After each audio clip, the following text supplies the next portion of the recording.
Conversations with the Doula. I'm going to wait a few minutes for people to join us, and I'm hoping that Haley or Emma will get on and let me know if you guys can hear us okay with our masks and the phone's kind of farther away than it normally is. And I'm probably not going to be able to read what people are saying. Hi, Haley. Can you hear us okay? Okay, awesome. If you can't, then say something and I'll try to get up and check it occasionally. I can't see it, the text from all the way over here, but that's just the way it has to be today, so.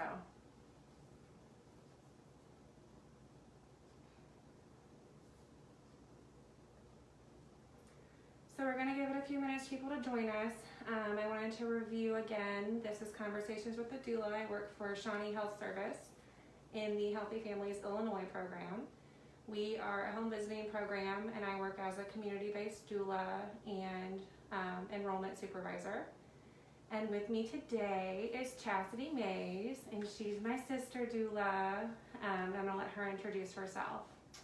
My name's Chastity Mays. I am a home visitor and a doula. I've been with Shawnee for a year and a half now, and I've been a doula for a year. I really love it. I love being a doula. It's so exciting. I love being able to be there to support the mothers and their families. That's right. It's the most awesome job in the world.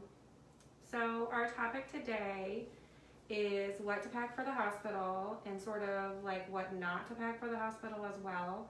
Because we're going to talk a little bit about like what's already in the room for you and things that you're going to have in the postpartum period at the hospital that they're going to give you that you don't need as well. So what to pack for the hospital. So this is us specifically talking about SIH, Carbondale Memorial Hospital, and what they have in their rooms. I just wanted to be clear with that because we're not familiar with what Mount Vernon has. And these are just some ideas, so it's definitely not a inclusive list. These are just kind of the things that have stood out to us. It's not that difficult to Google, you know, like a Pinterest list of what to bring for the hospital. So definitely look at several lists, talk to people and see what they wish they had or are happy that they had. So to start, I would say a phone charger. This is obviously important. You want to be able to take pictures and videos and contact people as soon as possible when baby's there. So you want to have a charged up phone. There's outlets around the room that you can use. If you're planning on bringing like a video camera or something like that, make sure you have that charged up and ready to go as well. Fuzzy socks I think are really helpful, or like slippers of some sort. This is nice because you might not want to have shoes on, but you might want to be walking the hallways or just around your room, and you want to have your feet covered. So these are definitely helpful. You might even want to bring two just because you might have one on in labor and like get something on them, and you might want to make it in the postpartum time frame. Car seat, you have to have your car seat in order to leave the hospital with your baby.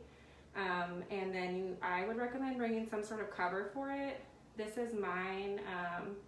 It's a pretty light material. If you can tell, it's kind of silky and light. You can use it as a breastfeeding cover as well, which is nice.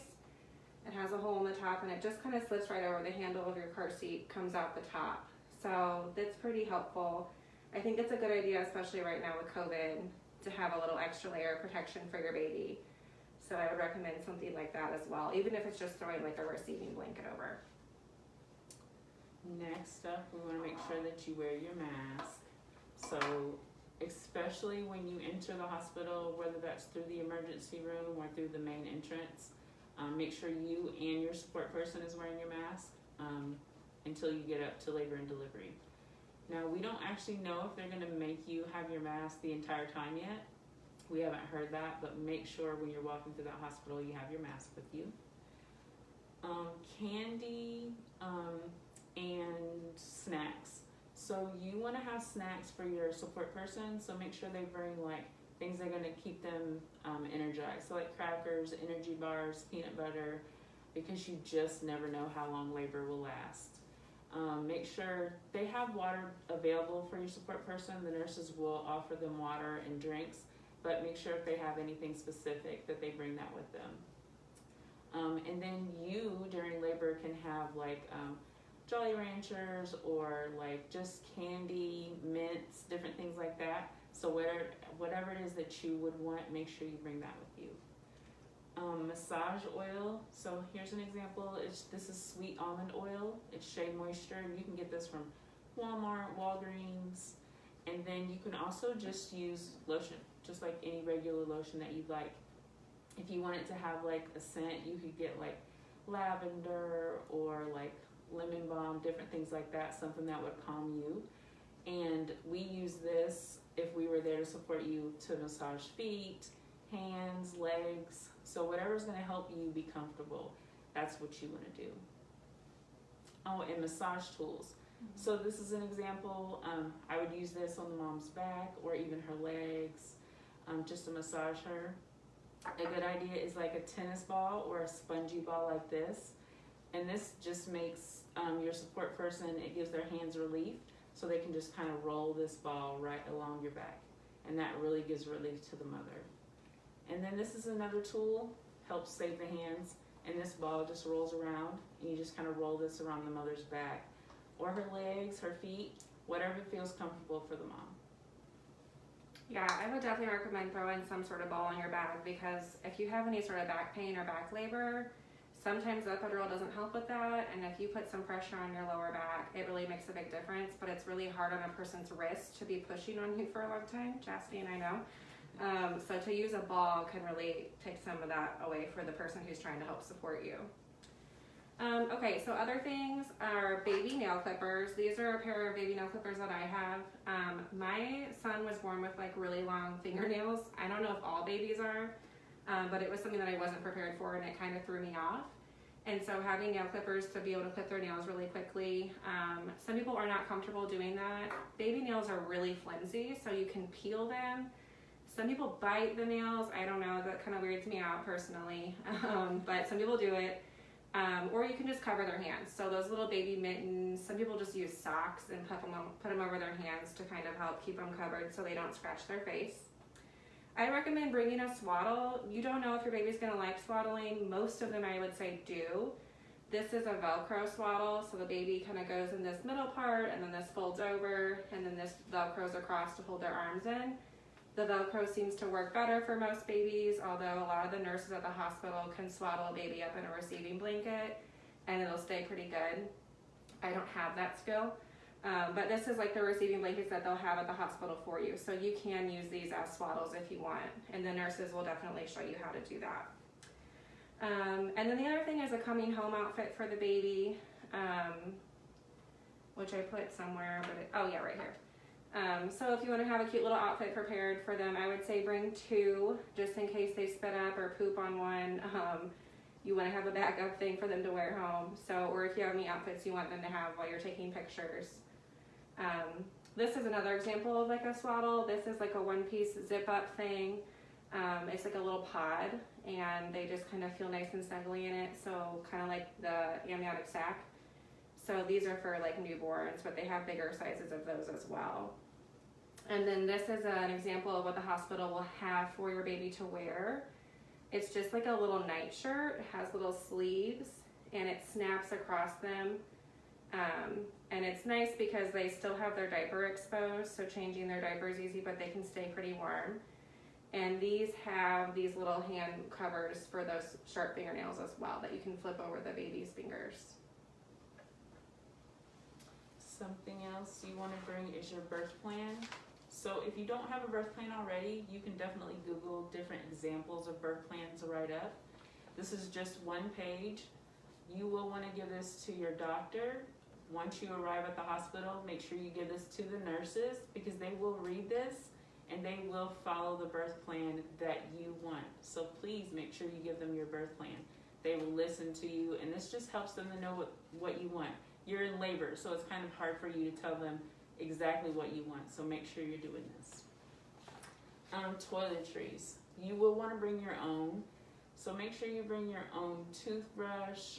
Some people bring a brush or a comb, and that's just soothing during labor.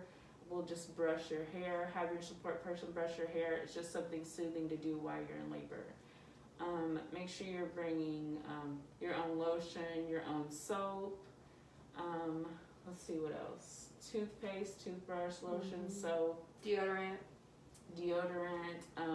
whatever it is that you need to take a shower after labor. We already talked about socks. Something for you to wear home. Make sure you're bringing that. Don't forget that. Also something for your support person to wear home, just in case they don't leave the hospital at all. I actually called the hospital today and they let me know that you're able to have the one support person with you. If that person needs to leave, they can, but it has to be that person who comes back. So you just can't switch support people. So that's important for you guys to know. Chapstick, really super important. Make sure you bring that chapstick. Your mouth will get dry, so make sure you have that with you. And hair ties, because just any simple hair tie that you want, because you will not want your hair in your face, especially if you need to get in the tub or the shower. You'll want to tie your hair back out of your way. Yeah, if you guys forget chapstick, they do sometimes, I think they have tubes of like Vaseline that you can ask for, like petroleum jelly. So keep that in mind in case you forget it. But yeah, hair ties are like, you have to have one. Okay, so the last couple things I want to talk about are a pillow or like the Boppy Pillow. So I'm like definitely crazy about having my own pillow whenever I sleep. So I did bring a pillow to sleep with. You just have to know that when you bring something like that, like it's kind of annoying to haul around. When you first get to the hospital, you're going to go into triage. They're going to decide whether or not you're in labor, and then you're going to go to a labor and delivery room. And then from labor and delivery, once you have the baby a few hours after, if everything's good, you're going to move into the postpartum room. So there's a lot of moving around, and it's kind of a lot to haul around with you. So just think about how badly you need that pillow if it's just going to be a day or two. You can ask for as many pillows and blankets as you want from the nurse.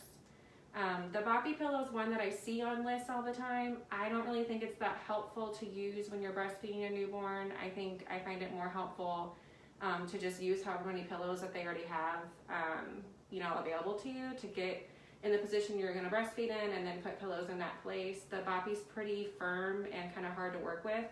It's great later, but with a newborn, you want to have a little more freedom for movement. So I would not recommend bringing the Boppy. A nursing bra, a nursing tank top, a nursing nightgown. If you aren't familiar with these, definitely look into them and look up pictures and stuff.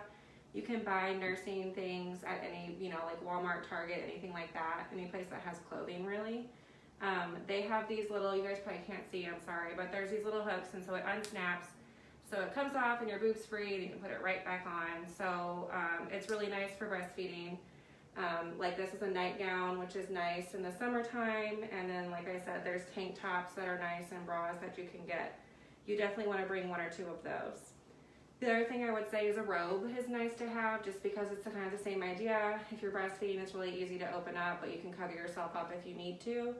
And it can be a light silky one or a warmer, fuzzy one. So whatever your typical temperature is. So I think that's it for that topic. Do you want to kind of go into the next? Yeah, so we did want to let you know things do not worry about bringing. Definitely do not bring diapers. Take advantage of the diapers that they will give you at the hospital while you're there. So just allow them to do that. You can throw a few, like I would say no more than 2, in the bag that you're going to bring for the baby. Wipes too. Do not bring wipes. Don't worry about that. They have enough for you. Rebecca already showed you the receiving blanket, so you do not have to worry about bringing receiving blankets.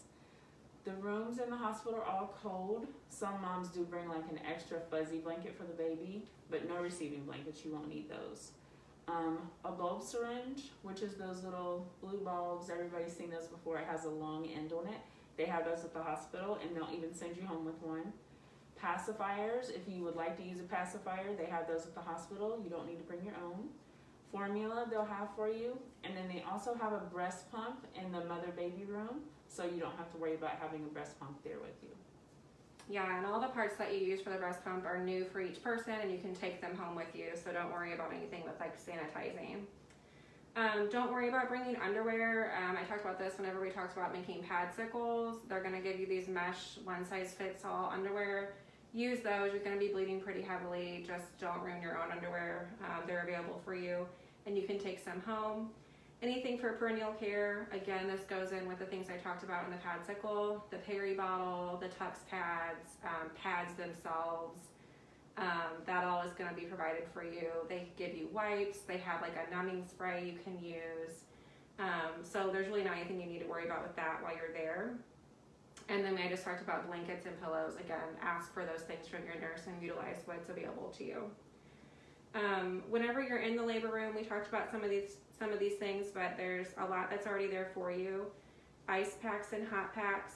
Make yourself comfortable. Go through, the room and see what's available to you. The ice packs that I use are actually like pads that you can squeeze and pop and shake. Those are in the drawers that are over by the TV. And they also have squeeze hot packs that are really nice to use. Some people will bring like a rice, like a bag of rice and we put in the microwave to like get nice and hot. That might be a little bit more difficult for you to get access to a microwave to heat up. So if you just want to use the squeeze pop ones, they work really well. Extra gowns, extra underwear, extra pads, Chuck's pads, which are like this big absorbent thing that goes on the bed. They're like blue and white.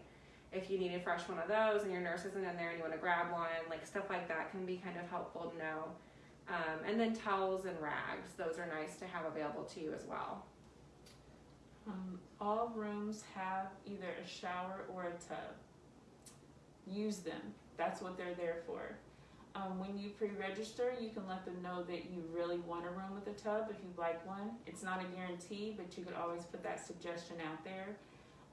Please don't be afraid to use it. All you have to do is tell your nurse you want to get in the tub, and your support person can start running that water and you can get in that bathtub, or the shower, the same thing. Do not be afraid to use this room.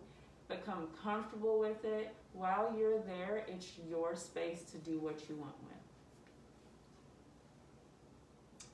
Let's see, our lights. So like in this room, the lights are really bright. That's the same way it'll be when you go in the hospital room, but don't be afraid to adjust the lights. The lights are usually just on the side. It depends on which room you're at, but just look for those lights. You can adjust the lights above the bed. You can adjust them in like you could leave the ones above the bed down where the other side of the room can be bright. There's just so many different ways, whatever's comfortable for you. TV, the same thing. Make sure if you don't want that TV on, this is up to the birthing person, turn the TV off. Let everybody in the room know, I don't want this TV blaring loud. The windows, there are shades on the windows, so you can put those shades down. Battery candles. So here's an example right here. You just turn these on. We usually use these in the bathtub, but you can just turn the lights down and use these in the room. You can get these from really anywhere, Dollar Store, Walmart, Target. Scents, like some people use aromatherapy, so you can use aromatherapy in the room. Some people just take like a rag in the room and just lightly put a scent and then place it close to the mom. So whatever the mother is comfortable with. And then the thermostat. Don't forget that you can change that temperature. When you first get in the room, it might be super cold and you'll want that turned down, but then once you're in labor, you might get hot and you need it to be adjusted. So make sure you know where that thermostat is and you can change it anytime you'd like. So get comfortable in the room. I already kind of said that, but it's really important. Like, check things out. Anything that you should not have access to, they're going to have locked up. So don't feel like you're snooping. It's mostly just things like I said, like towels and extra gowns and stuff. So ask questions, talk to your nurse. Don't be afraid to ask for things. Find the outlets in the room, find the light switches, get comfortable with everything. Play some music. If you're going to set the mood in the room, and that might switch based on where you're at in labor and what you want to listen to.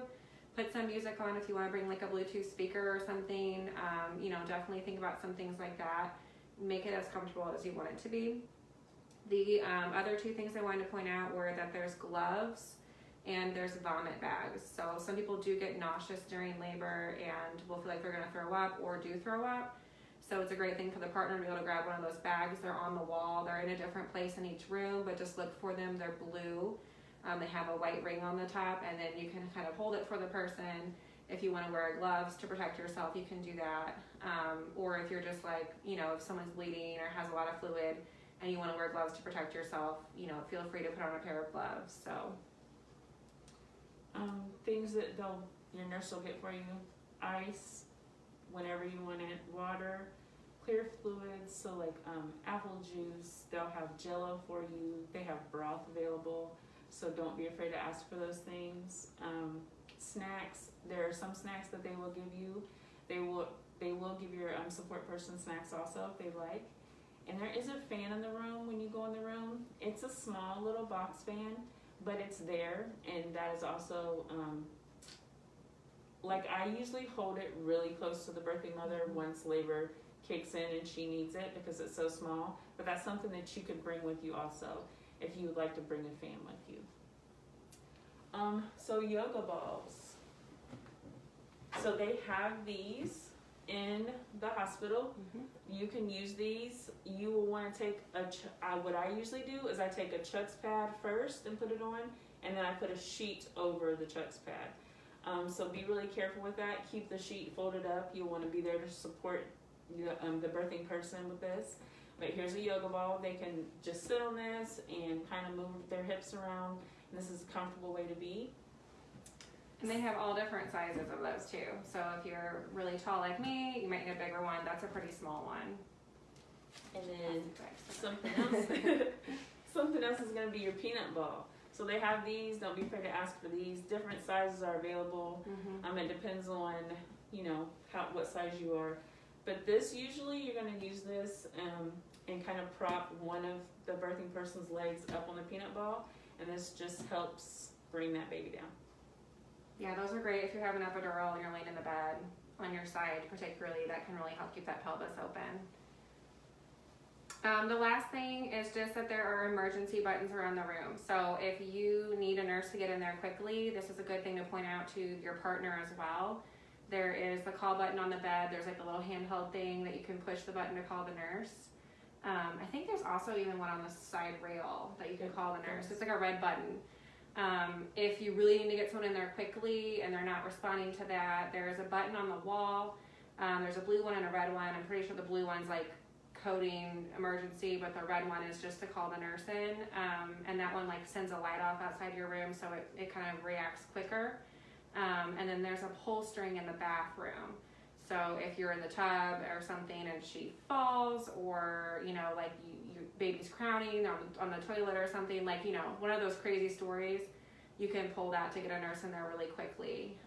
So that's just kind of 3 places where you can get the nurse in really fast, or the doctor. So, we said this before, but we really want you to understand how important it is for you to know that this is your space when you get to the hospital. We want you to speak up and ask for what you need. So whatever it is that you need, your nurse is really supportive. But I do want you to keep in mind that your nurse has more than one patient. So it will mainly just be you and your support person laboring. So get familiar with the room. Know where everything is. Like Rebecca said, if you are not supposed to be able to get to it, it will be locked. So keep that in mind.